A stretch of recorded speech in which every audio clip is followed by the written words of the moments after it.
week we have got snapdragons, 3 snapdragons. They're lovely white ones. They're grown in KB Farm in Watsonville. The last week of the local Oregon peony season, so sad face. But Claire Hammelman, who's been giving us the peonies for the past couple of weeks, has sent over a couple of color options. So at this point, I've got like a white and a pink one, but really I asked for the bloomiest heads that you have across a spectrum of color varieties. So you might have pastel colors, you might have a darker red. For me, it's more about like the bloom potential and the ability for the flower to bloom, which I focus on. So yeah, so peonies. Last week for Oregon peonies, these pieces here. Now, you've probably, for any of you that have recently had our deliveries within the past year, you've probably never seen this before. It's called Astleby. It grows in Northern California, and we have it grows in different color varieties. It's very much a flower for the summer, and it's actually focused around the summer because it's a big addition in weather in wedding season. And it does dry really nicely, so it'll start off with like this fluffy tone and then it will dry out over time. It does need a lot of water as well, so one of the tricks with this is making sure that the ends are kind of really submerged in water. We then have half a bunch of olive, and we have some yarrow and also some tulips too.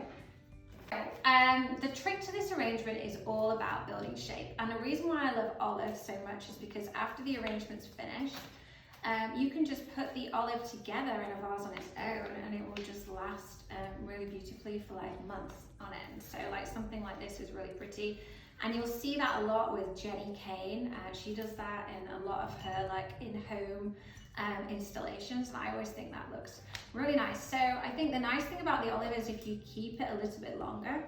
This vase I'm using actually has a relatively narrow neck. It's our Daphne vase, which I hope we still have some left of these. If not, we can get more. But the really cool thing about this vase is that it holds so much water, and especially in the summer, like we really need to be like putting in as much water, cold water as we can to keep our flowers fresh. So we're going to start with the olive first. Really nice to keep it as long as possible because then you can use it to build shape. Unless you're using a really short vase, which is very wide, you will have to cut it down because the problem with that is that it's not going to give enough structure or support to kind of hold all of the other elements on it. So it can be a bit hard to cut, so just give it a little bit of force. And then, yeah, so really what you're looking to do is to kind of be artistic with this. You can kind of keep it wide on the side. Is this piece going to fall out? No, it's fine. Oh yeah. Keep it wide on the side. I'm actually going to put this one here, like that. But essentially, you know, you're really looking to fill the right side, left side, and back, and kind of gently add in the olive. Oh, you know what?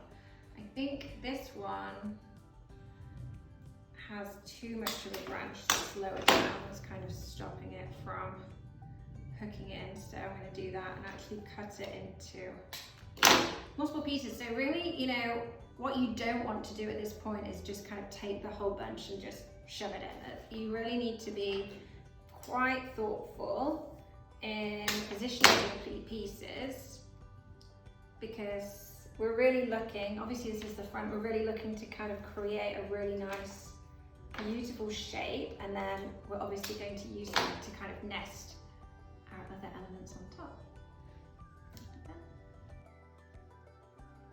So next we're going to add in the snapdragons.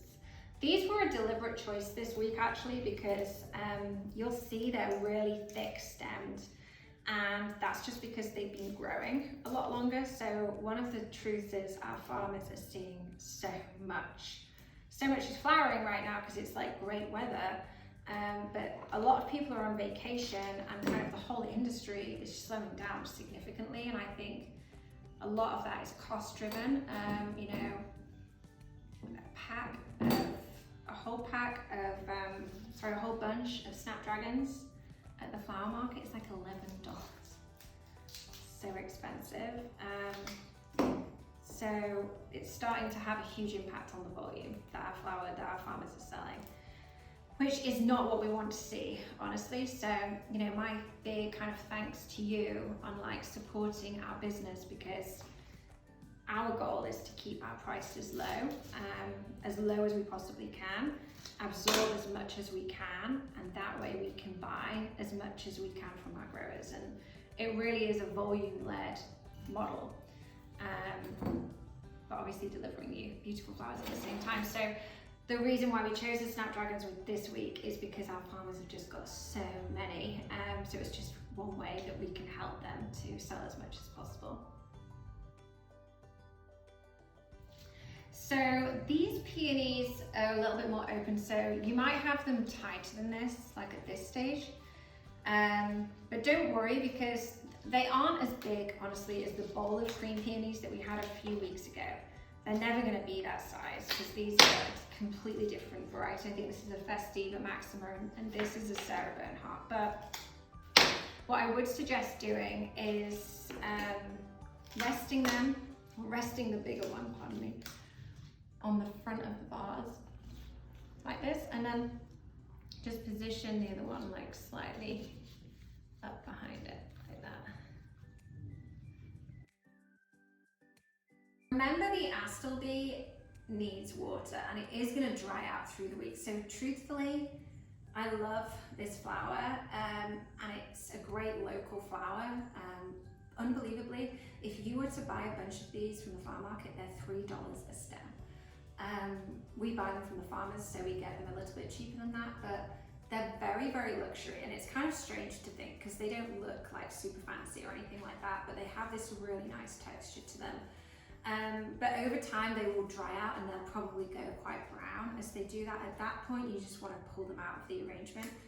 If you cut the end and you really kind of submerge the stems in as much water as possible, they will last, you know, they will hold, but they are big feeders, drinkers, on water. So that is really important to the quality of Astleby.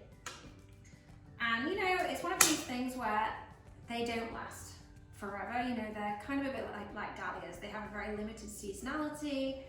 And so my job, I feel like, in what I do, is bringing you things that you're not familiar with, that you haven't seen before. And you know, part of that comes with the fact that they don't last or hold as long as other flowers like tulips or snapdragons, for instance. But you know, I believe that everybody likes to see and experience different flowers and to have an understanding of the different flowers that grow all around us. So, tulip season. Love French tulips. Okay, so what we're going to do with these are, we're going to do a little trick, which I love. Remember, tulips grow towards the sun, so they're going to grow taller, so you can cut them down a little bit shorter.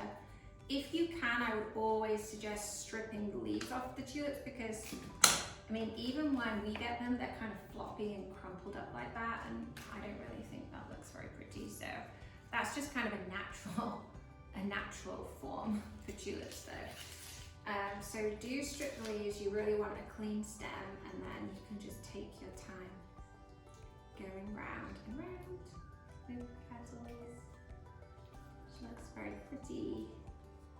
Like so, to create a really cool shape. Just add in to the arrangement. Oh, lovely. So I'm feeling like this box, I haven't got a name for it yet, but we are in summer, and what I like to do throughout summer is to have a name for a different kind of place in the world. So I was thinking like French, because we've got the tulips and the peonies and the Astleby, but the olive is very Mediterranean, so not very French. So I don't know, I might put it out there on Instagram and get you guys to kind of come up with an idea for the name. Okay, so we have yarrow left. So nice textural, seasonal, very much in the season this time of year. So you want to cut the ends, strip the leaves off, really just use it to kind of add like some decorative texture. It's a nice filler, and I think it's pretty cool this time of year because it comes in like pastel colour tones, which I love because I love pastels. So this is kind of a bit of a strange looking piece though. It's kind of folding in a weird place, so you might just go around.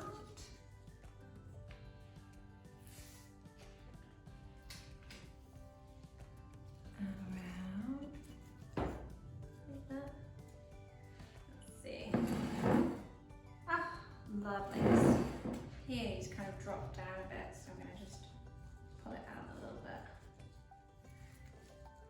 Like this. Push that down.